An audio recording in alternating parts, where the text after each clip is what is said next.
When I first looked at the work of these artists we could choose from for this assignment, I wasn't sure that I particularly liked any of them.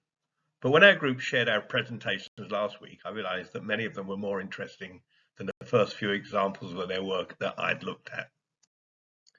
The first artist I've chosen to present here is Alexander Calder. Calder is often described as the pioneer of wire sculpture. Calder was an American artist and a third-generation sculptor. His father, mother, and grandfather were all well-known artists.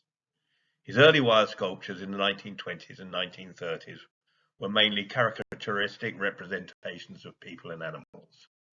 Calder always carried wire and pliers around with him so he could sketch in his favorite material. This has become known as drawing in space because he would literally use the wire to make a drawing in the air.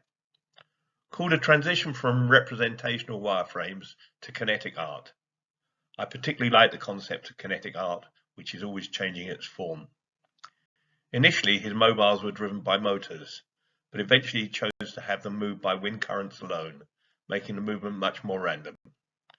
He had strong views about art analysis, believing that each individual should form their own opinions about a work of art. Calder described the concept of kinetic art in a French magazine in 1932.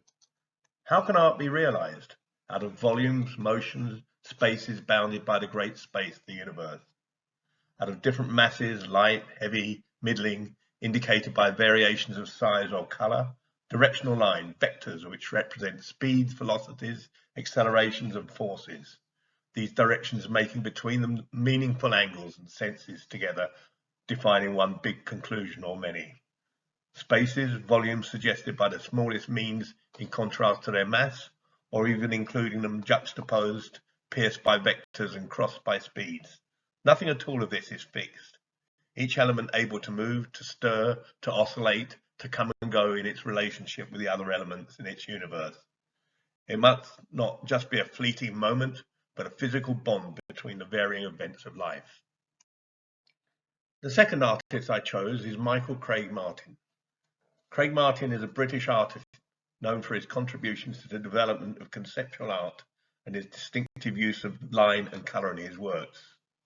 His wireframe works are a subset of his broader body of work and are characterised by their minimalist style. Craig Martin's wireframes often depict ordinary objects from everyday life, such as chairs, telephones, shoes, and other common items. These objects are reduced to their basic outlines, emphasizing their essential forms and reducing them to a set of lines and angles. Many of Craig Martin's wireframe works are created on a large scale and can take up entire walls or rooms or large outdoor open spaces.